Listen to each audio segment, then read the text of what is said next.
Bien-aimé, en ce moment, le thème de mon message est toutes les portes fermées seront ouvertes. Toute porte fermée sera ouverte. Praise the Lord. Alléluia. Toutes les portes qui sont fermées vont s'ouvrir. Nous allons lire Psaume 24, le verset 7. Psaume 24, le verset 7 nous dit que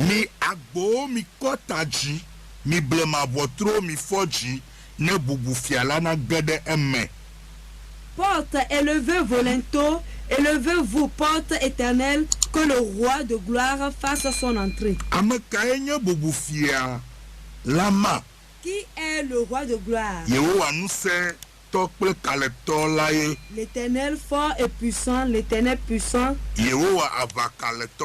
L'Éternel puissant dans les combats. Vous porte, élevez vos linteaux. Élevez les portes éternelles. Que le roi de gloire fasse son entrée. Qui donc est ce roi de gloire? L'Éternel des armées. Voilà le roi de gloire. Amen. Amen. Praise the Lord. Alléluia. Nous sommes là en ce moment pour que toute porte fermée, celle qu'on a fermée devant toi plusieurs années, celle qu'on a fermée devant toi pendant des temps, on a fermé ces portes depuis fort longtemps. Et tu te bats, mais les portes ne s'ouvrent pas. Nous sommes là pour que ces portes-là s'ouvrent. Pour qu'une porte s'ouvre devant quelqu'un, c'est question de combat. Parce que ceux qui ont fermé la porte, ils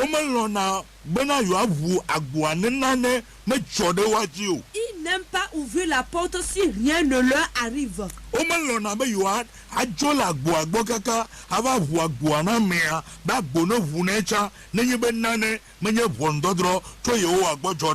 Ils n'aiment pas quitter la porte jusqu'à vouloir ouvrir cette porte à la personne si le jugement de l'Éternel ne vient pas sur eux. Écoutez ce que la Bible dit. On dit les portes, élevez vos linteaux. Élevez-vous, porte éternelle. Que le roi de gloire fasse son entrée. Et quelqu'un d'autre répond que qui est ce roi de gloire? Praise the Lord. Alléluia. C'est comme la manière dont Moïse et Aaron sont allés vers le pharaon. Et ils ont dit au pharaon que le Dieu des Hébreux s'est révélé à nous. Le Dieu d'Israël s'est révélé à nous. Il nous envoie te dire que laisse partir son peuple. Laisse partir son peuple vers le désert. Afin qu'il aille et célébrer le jour. Et Pharaon a répondu en disant que je ne connais pas l'Éternel. Et je ne laisserai même pas partir les Israélites. On dit que les portes élèvent leur linteau. Et que les portes éternelles s'ouvrent. Afin que le roi de gloire fasse son entrée. Et quelqu'un se pose la question de savoir qui est ce roi de gloire. Qui est ce roi de gloire?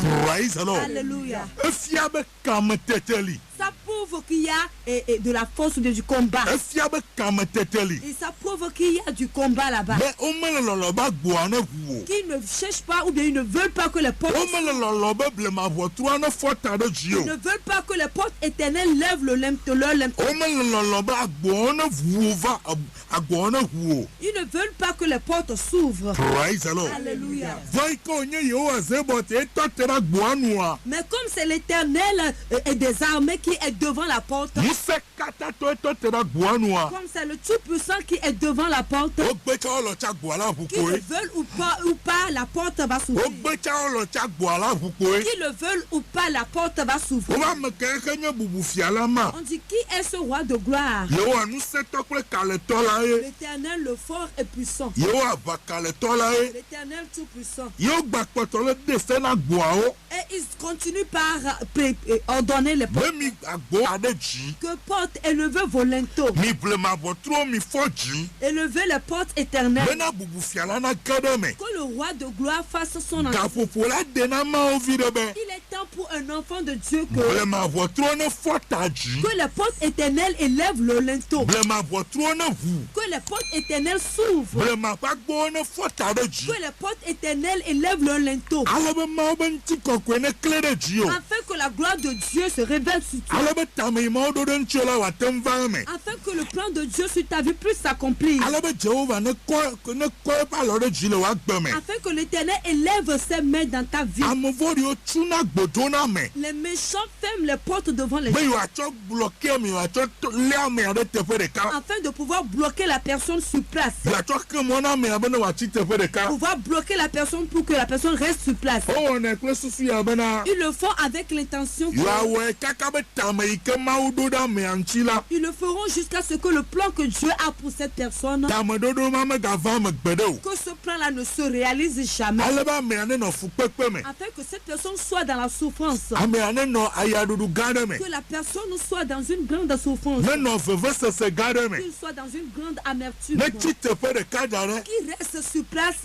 Afin que ce que eux ils ont programmé contre la personne, que le malheur et la souffrance, que cette souffrance la reste dans la vie de cette personne.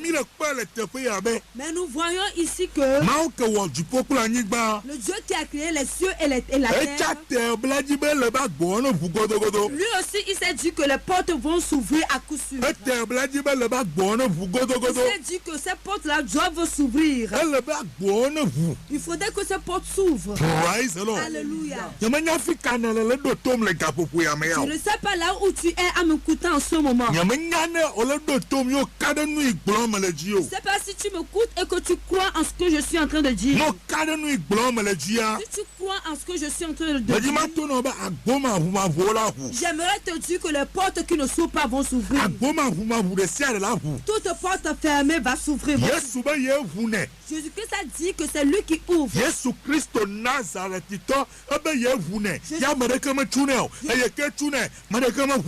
Jésus-Christ de Nazareth a dit que c'est lui qui ferme et personne n'arrive à l'ouvrir. Et c'est lui qui ouvre et personne ne pourra le fermer. C'est lui qui ferme et qui ouvre et que personne n'arrive à ouvrir. Toi qui m'écoutes en ce moment, tu appartiens à Jésus-Christ. Tu appartiens à l'Éternel seul. Alléluia. Et que tu es un vrai enfant de Dieu. Et que tu l'adores selon la parole du Dieu vivant. Il nous dit dans sa parole que lui, Jésus-Christ de Nazareth, c'est lui qui ouvre et que personne n'arrive à fermer. C'est lui qui ouvre et nul ne ferme. Et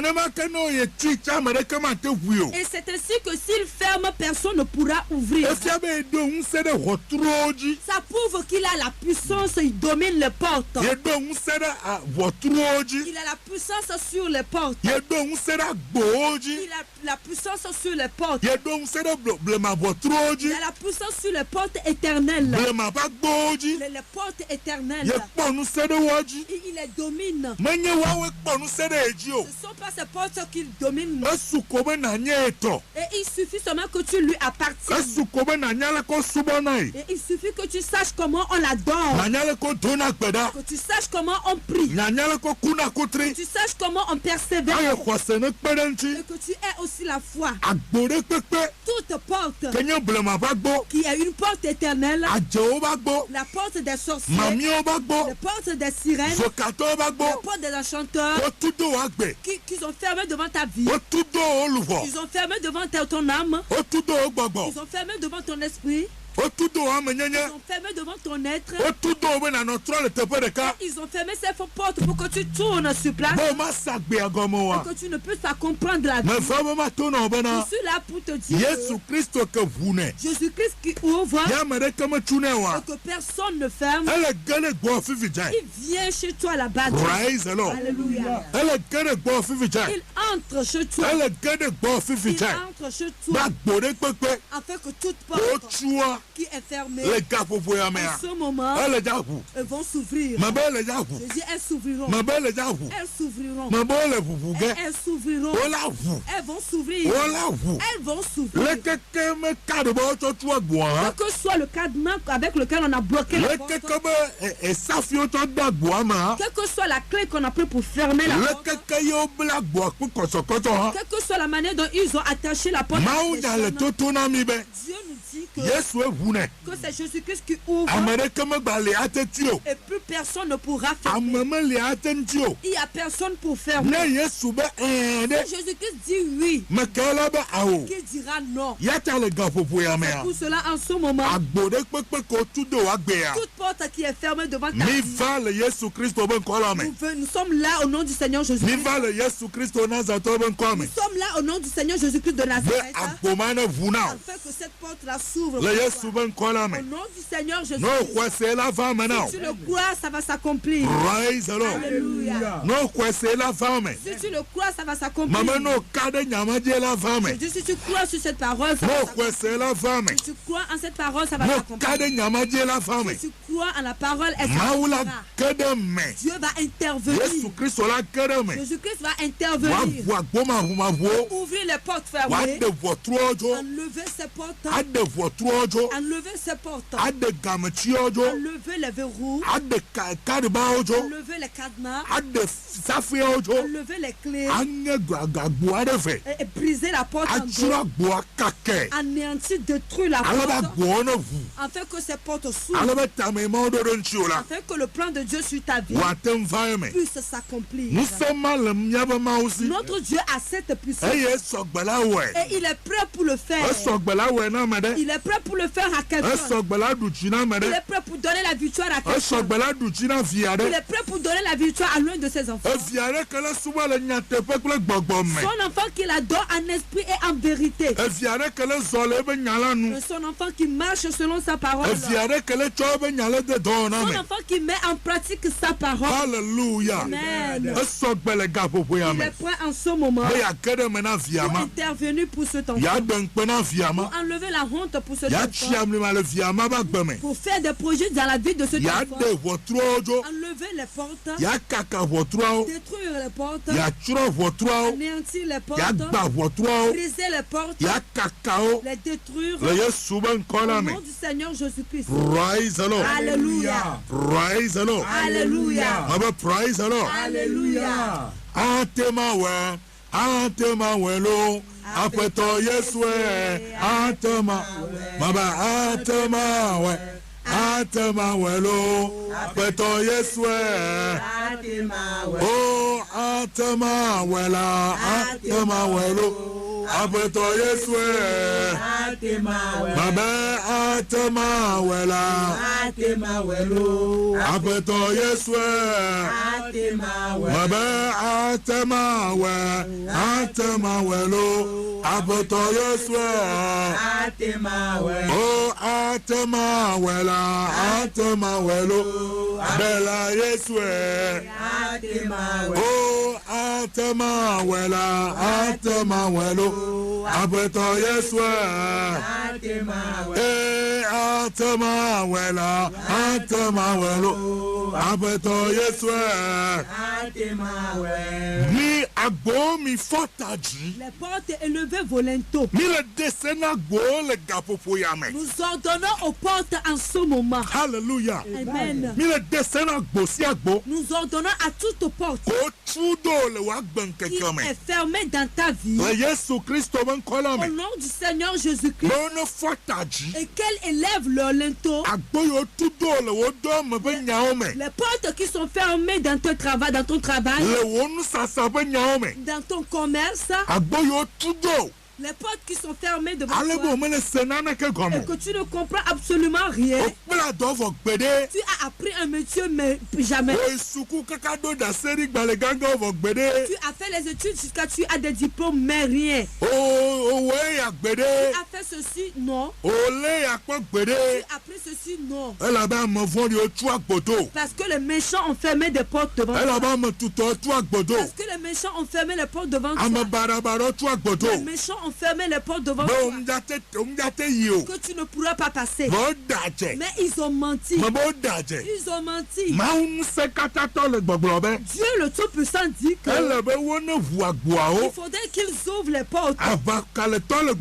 Le Tout-Puissant, l'Éternel des armées dit qu'on ouvre les portes. Le Puissant dit que qu'on ouvre les portes. S'ils le savent qu'ils ouvrent la porte. Qu'il ouvre ces portes devant toi. Alléluia. Alléluia. On dit qui est ce roi de gloire? Vous voyez que ces gens-là ne craignent pas.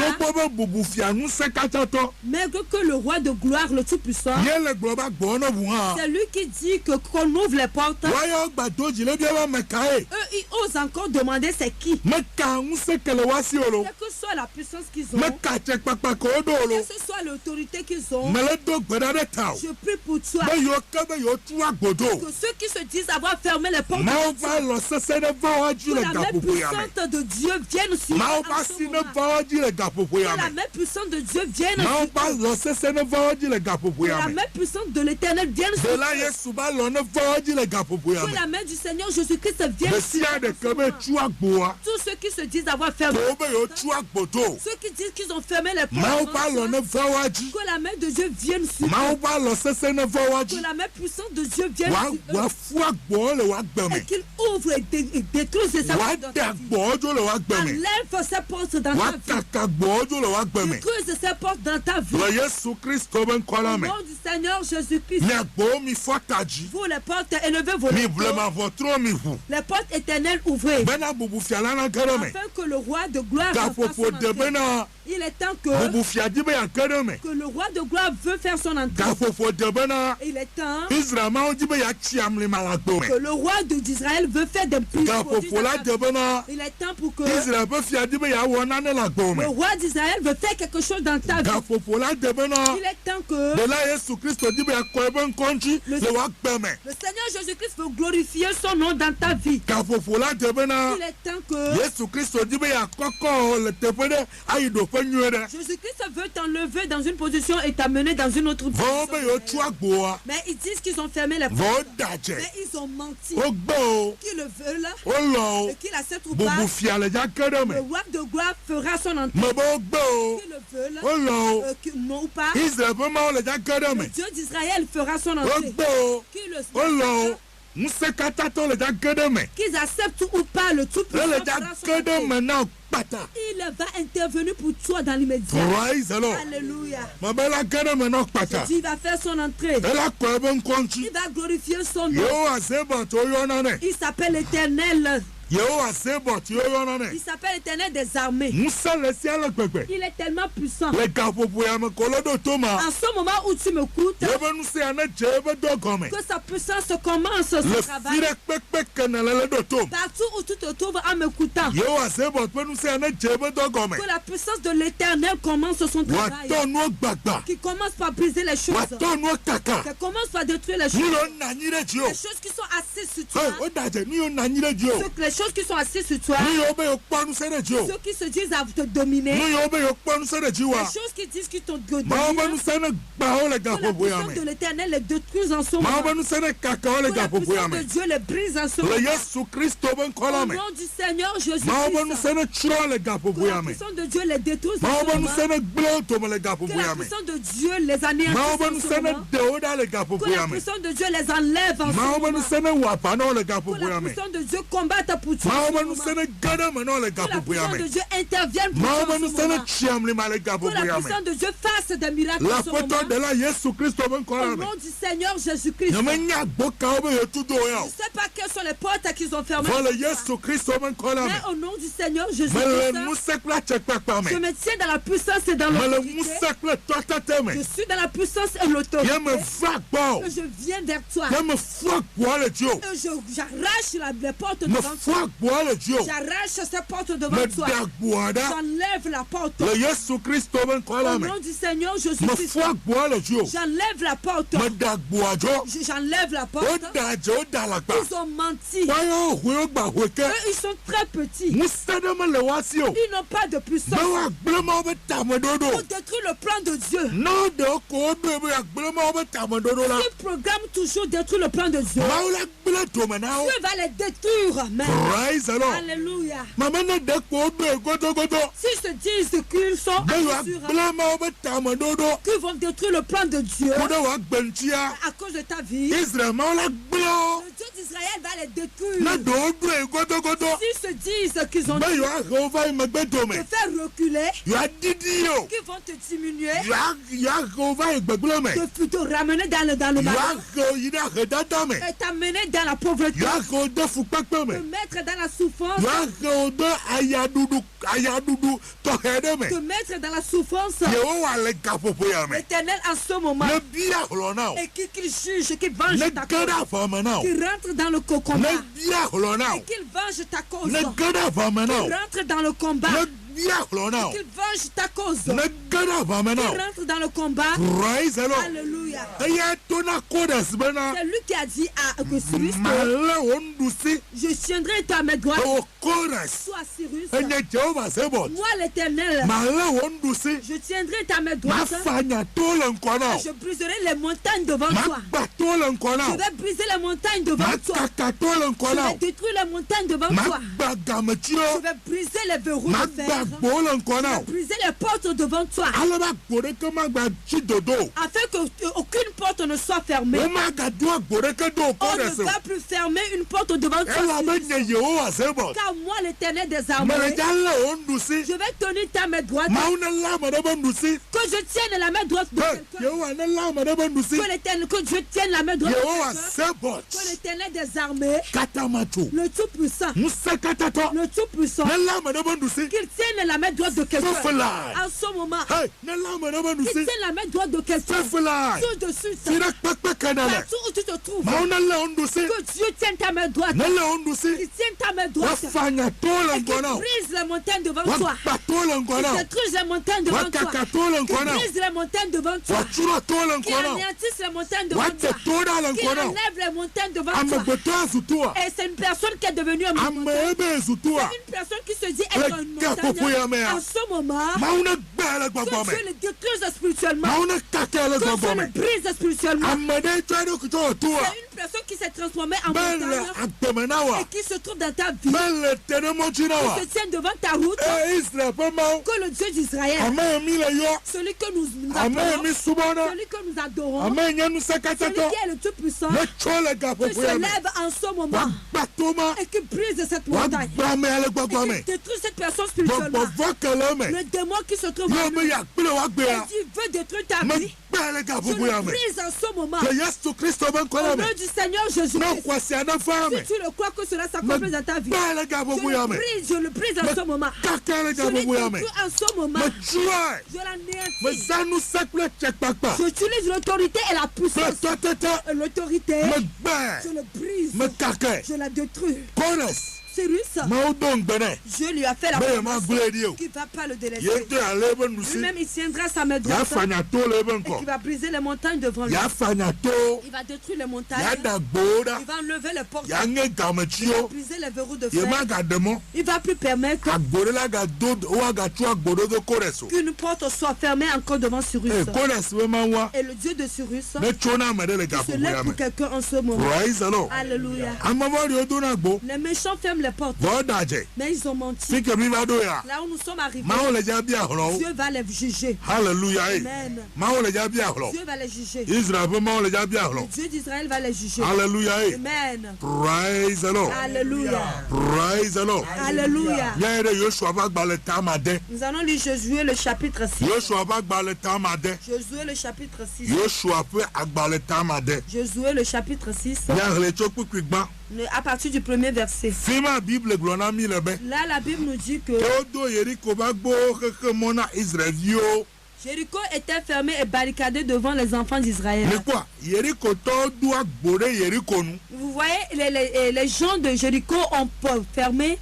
Ils ont fait entourer la ville de Jéricho. Ils ont barricadé toute la ville de Jéricho. Ils ont mis une porte sur Jéricho. Et ils ont barricadé, ils ont construit des murs pour entourer la ville. Et ils ont placé des portes sur la ville avec l'intention de barrer la route pour les Israélites. Avec l'intention que les Israélites ne passent pas. Avec l'intention que les Israélites ne vont pas passer par leur ville. Mais ce n'est pas leur Dieu qui a créé la terre.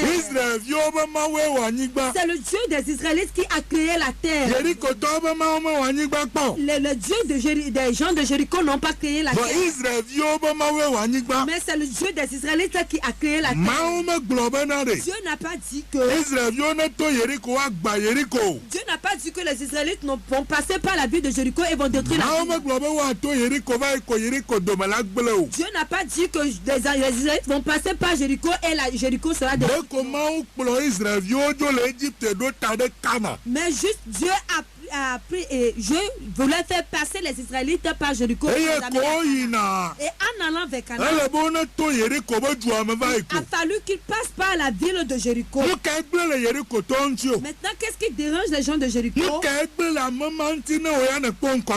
Et qu'est-ce qui dérange cette personne si soit tu trouves de l'avancement? Qu'est-ce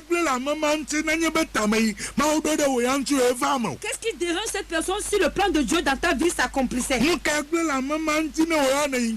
Qu'est-ce qui dérange cette personne si toi tu avances? Que l'Éternel rentre dans ce combat pour toi. L'Éternel rentre dans ce combat pour toi.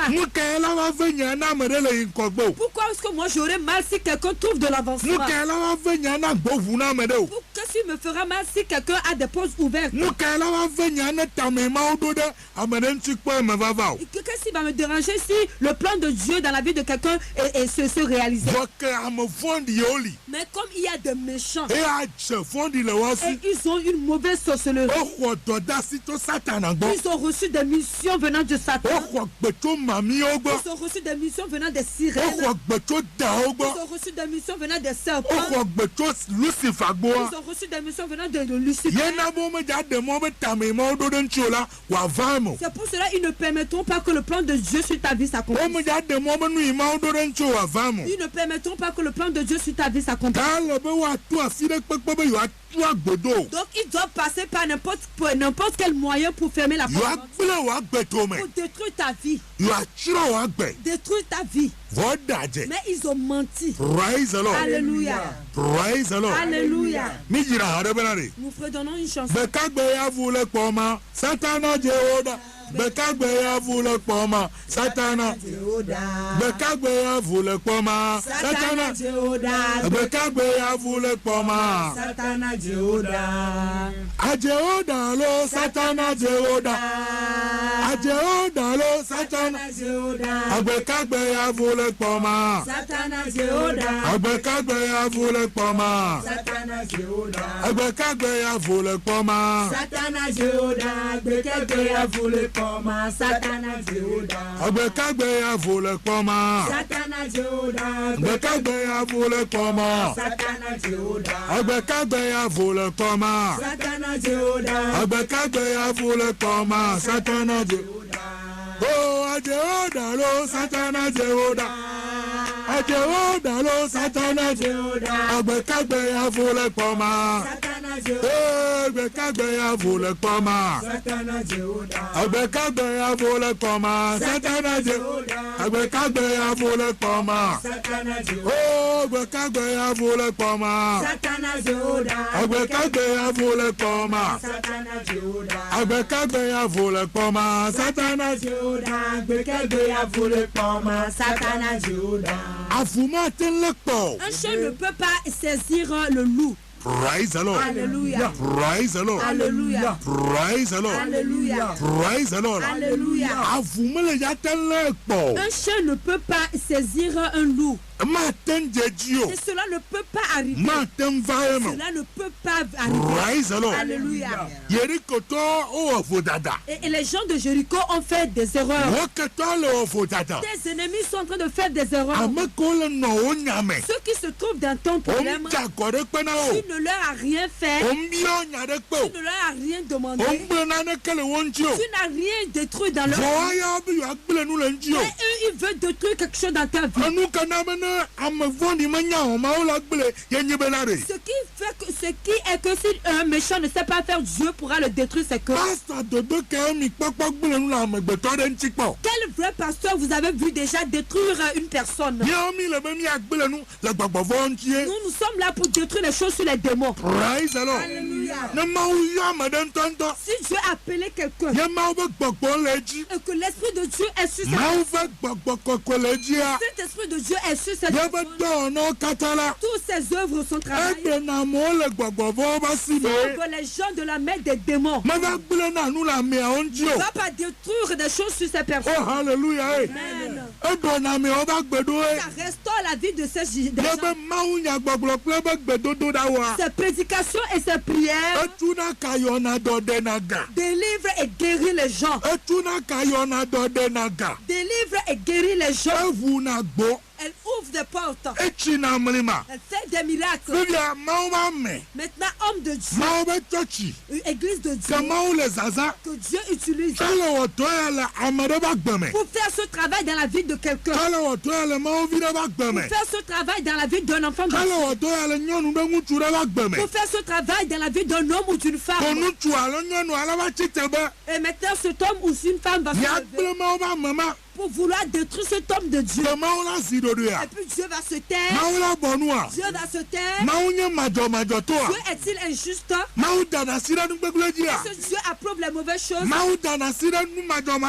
que Dieu agrée les injustices? Toi qui me comptes en ce moment, et que ton cœur est pur, ton cœur est chaste, tu cherches du bien à Dieu, tu cherches du bien aux gens. Alléluia. Amen. Et ils se sont réunis contre toi. Ils ont la sorcellerie. Ils ont la sorcellerie. Ils ont des serpents en eux. Ils ont des idoles en eux. Ils ont des sirènes en eux. Des sirènes à blossom en eux. Des sirènes sika. Et cela va s'arrêter. Et ils se sont réunis pour te détruire. Et puis Dieu va se taire. Ils se sont réunis pour fermer des portes devant toi. Ils se sont réunis pour fermer les portes devant toi. Comme les gens de Jéricho se sont réunis. Et ils ont fermé des portes devant les Israélites. Ils ont fait des erreurs. Les ennemis sont en train de faire des erreurs. Si les sorciers, vous faites des erreurs. Les méchants, vous faites des erreurs. Enlevez vos mains dans les affaires des enfants de Dieu. Enlevez vos mains dans les affaires des hommes de Dieu. Enlevez vos mains dans les affaires des églises de Dieu. Vous ne pourrez pas faire ce combat. Vous les sectaires, vous les sorciers, les gens de la franc-maçonnerie, vous ne pourrez pas faire ce combat. Là où vous avez fait, ça suffit comme ça. Dieu va venir vers vous. Un à un. Il va vous détruire un à un. Les gens de la Rose-Croix, soit de la maïkarie, que ce soit de Boni. Je ne sais pas dans quoi tu te trouves. Je ne sais pas quelle idole. L'idole que nous ou toi. C'est l'esprit Yevovodou. Ou l'esprit Gorovodou. Qu'est-ce que soit la puissance dans laquelle tu fais des punits et que tu détruis les choses. Il est temps que qu'on vous détruise. Enlevez vos mains dans les affaires des enfants de Dieu. Alléluia. Enlevez vos mains dans les affaires des enfants de Dieu. Vous ne pouvez pas faire ce combat. Je vous le dis. Et si vous osez, le travail que Dieu a fait en 2020, et les gens sont morts. Si celui-ci est mort aujourd'hui, demain celui-ci meurt. Si celui-ci meurt aujourd'hui, demain celui-ci meurt. Et ça va encore s'arriver. Cela va s'accomplir. Alléluia. Ceux qui oppriment les gens et ils trichent les gens, ils font souffrir les gens. Si vous ne vous repentez pas, si vous ne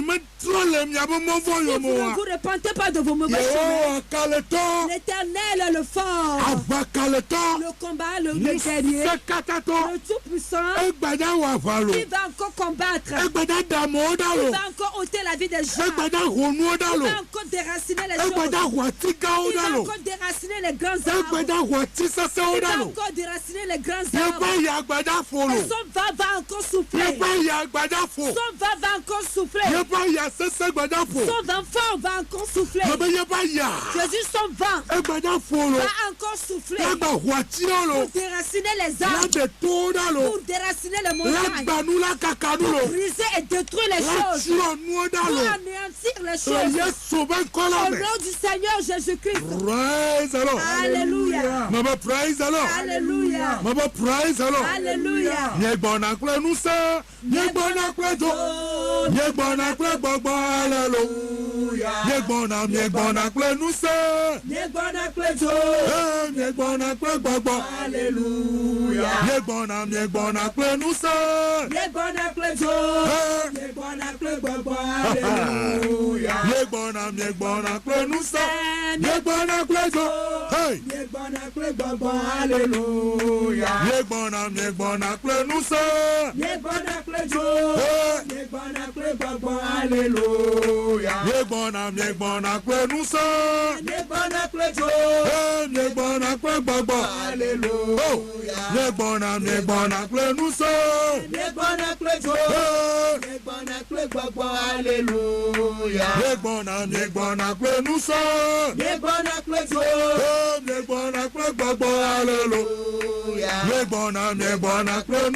Nous arrivons avec force. Nous arrivons avec le feu. Nous arrivons avec le Saint-Esprit. Tout ce qui se place devant la porte, qui reçoivent des balles en ce moment. Qui reçoivent des balles en ce moment. Tu te tiens sur la route des enfants de Dieu. Tu te tiens sur la route des hommes de Dieu. Tu te tiens sur la route des chrétiens.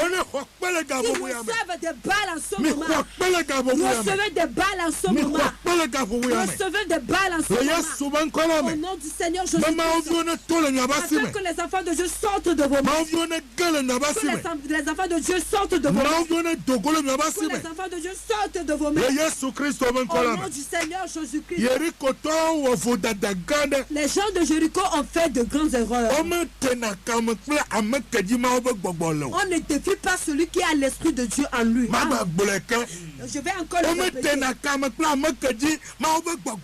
ne défie pas celui qui a l'esprit de Dieu sur lui. Je vais encore le dire.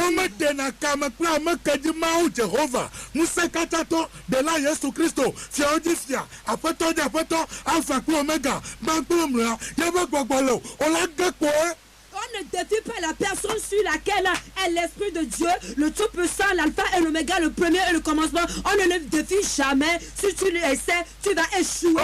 C'est toi qui vas échouer. Celui que Dieu a oué. Celui sur qui il y a l'onction de Dieu. Celui sur qui il y a l'onction de Dieu. La puissance de Dieu est sur cette personne. On ne défie pas cette personne. Je prie pour toi. Dieu intervienne pour toi. Praise the Lord. Alléluia. Praise the Lord. Alléluia. Praise the Lord. Alléluia. Le vent va souffler. Le vent va souffler. Celui qui se tiendra dedans, le vent va l'enlever. Celui qui ne veut pas quitter la route des enfants de Dieu, Dieu va l'enlever. Praise the Lord. Alléluia. Celui qui se tient dans la vie d'un enfant de Dieu, il dit qu'il se tient sur son étoile. Et si tu ici ne le détournes pas, il ne sera pas tranquille. Le vent de Dieu va l'enlever. Le vent fort de Dieu va l'enlever.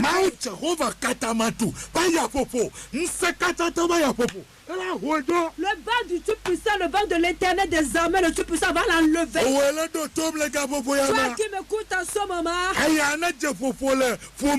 que le vent là commence à souffler dans ta famille. Que le vent commence à souffler dans ta famille. Afin que tout ce qui te défie dans la famille, alléluia.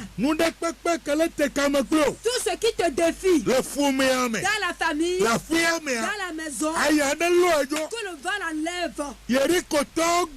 Les gens de Jéricho ont refusé que les Israélites ne passeront pas. Quand ils continuent, Dieu a dit à Josué, l'Éternel dit à Josué,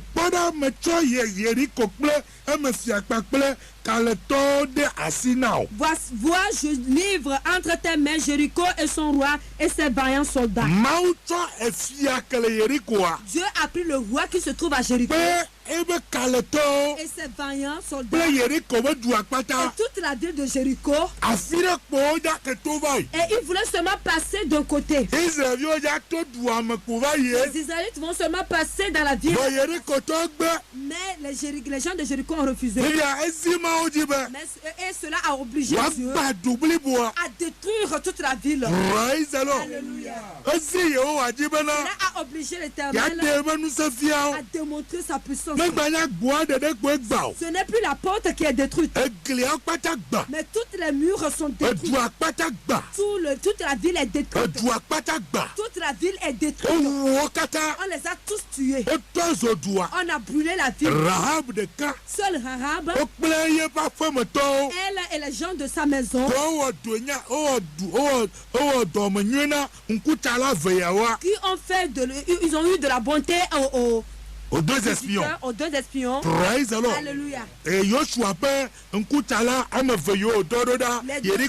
les deux espions que Josué a envoyés à Jéricho, c'est Rahab qui les a. Quand elle a su qu'on voulait les saisir, elle les a cachés. Praise the Lord. Alléluia. Et après, elle les a fait passer par une autre. Elle les a montré par où passer. Et les gens la bonté que tu as eue envers nous. Si nous aussi nous revenons pour détruire la ville, nous n'allons pas détruire toi, ta maison. Nous n'allons pas détruire les gens de ta famille. Mais ce que tu vas nous faire, c'est que toi, ta maison, ta famille était bien aimée. Amène-les dans ta maison chez toi. Et mettez une corde rouge sur le linteau de la maison. Ce serait l'alliance, le signe de l'alliance que nous aurons. Et si nous sommes là pour détruire la vie, si nous voyons cette alliance, si nous voyons ce signe, nous n'allons pas détruire cette maison. Et ce sont eux qui sont sauvés. Parce qu'ils ont eu de la bonté vers le peuple de Dieu. Rahab a fait du bienfait vers ses espions. Alléluia. Celui sur qui se trouve l'Esprit de Dieu, on doit lui faire du bien. On ne le détruit pas. Tu ne pourras pas. Regardez ce qui s'est passé ici. Toute la ville de Jéricho a été détruite. Toute la ville de Jéricho a été détruite à cause des Israélites. Alléluia. Oh, hallelujah. Amen. Hallelujah. Amen. Toute la ville de Jéricho a été détruite à cause des Israélites. N'oubliez pas que le Dieu qui est le Dieu d'Israël, c'est lui qui est le Dieu des chrétiens aujourd'hui. C'est lui qui est notre Dieu. Le Dieu qui a détruit Jéricho, c'est lui qui est notre Dieu. C'est lui qui est ton Dieu. C'est lui qui est le Dieu des chrétiens. C'est lui qui est le Dieu des vrais pasteurs. C'est lui qui est le Dieu des vrais chrétiens. Praise the Lord. Alléluia. Oh, I say praise the Lord. Alléluia. Oh, I say praise the Lord. Alléluia. Vas-tu rester dans leur affaire et d'être détruit? Vas-tu rester dans les affaires des chrétiens et être détruit? Tes ennemis vont rester dans ton affaire jusqu'à être détruits. Alléluia. Seront-ils dans ton affaire jusqu'à être détruits? Que Dieu les fasse grâce. Que Dieu fasse grâce à quelqu'un pour qu'il puisse détourner la route des chrétiens. Pour qu'ils puissent se repentir. Qu'ils puissent tourner ou bien retourner derrière les chrétiens. Alléluia. Qu'il enlève sa bouche dans les affaires des chrétiens.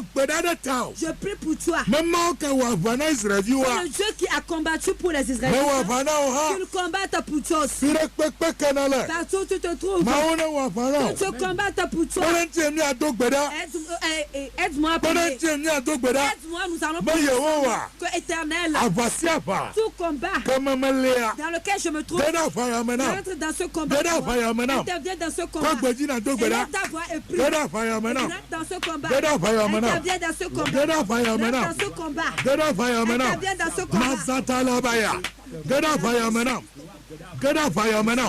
Masukataka Kandala Bayaba Roshete Lebreya Kabaraba Zagada Shandala Baba Mandolo Broyada Jetala Bayada Intala Bayaba Kola Brayada Laba Santala Bayabo Rosokotolo Broyada Zagada Gada Kintala Bayada Sunto Mandelebre Zataka Handeria Chatolo Broyada Kabarababaya Betotora Betotora Gena Famena Interviens dans le combat. Donc Benanama Gena Famena L'Éternel rentre dans mon combat. Gena Famena Interviens dans le combat. Gena Famena Rentre dans le combat. De Mohanouda Enlève les obstacles. De Mohanouda Enlève les obstacles. De Mohanouda Enlève les obstacles. De Mohanouda Enlève les obstacles. De Mohanouda Enlève les obstacles. De Mohanouda Enlève les obstacles. De Mohanouda Enlève les obstacles. De Mohanouda Enlève les obstacles. De Mohanouda Enlève les obstacles. De Yesuban Kolam Seigneur Jésus. De Mohanouda Enlève les obstacles. Shabalaba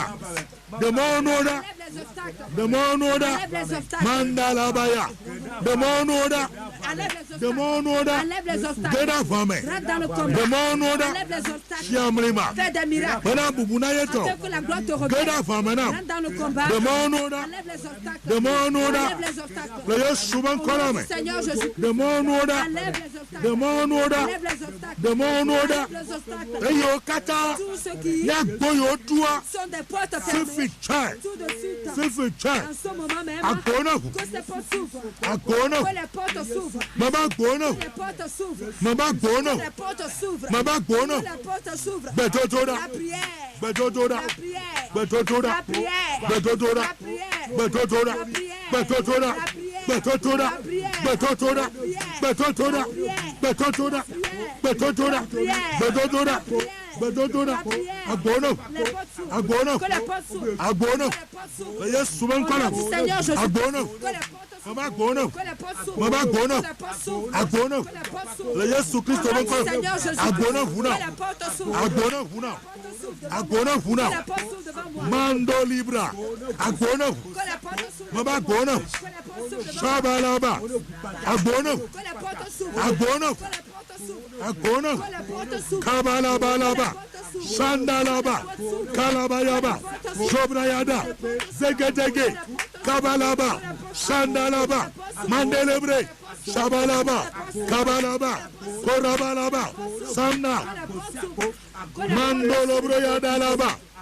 Shendelebreada, Kalabayaba, Masokotolobro, Zegedege, Gabrayados, Sendalabra, Chetelebre, Kalabaragadaga, Kabrayadalaba, le protocoles, Mantekehe, Kilatalabaha, Sutolobroya, Shabalahada, Kendelebre, Sayadalahada, Mantobreye, Matokohos, Zegedege, Kaladuli Braya, Sandele Katuya, Maleta Liria, Sundalabra, Sheketeke, Kabarabazuta, Kabarabazuta, Kabarabazuta, Kabarabazuta, Kabarabazuta, Kabarabazuta, Kabarabazuta, Mandolo brosekete. Merci Seigneur Jésus. Seigneur Jésus-Christ, merci. Seigneur Jésus-Christ, merci. Le travail que tu as fait dans la vie des Israélites et que tu as brisé les portes de Jéricho. Tu as détruit toute la vie de Jéricho. Détruis les puissances spirituelles qui se trouvent dans la vie de tes enfants. Détruis les puissances spirituelles qui défient tes enfants. Afin que tes enfants aient la victoire. Au nom du Seigneur Jésus-Christ. Le pasteur Olonou Kossi Sébastien vous dit que Dieu vous bénisse. Soyez prospères. Que Dieu vous fortifie.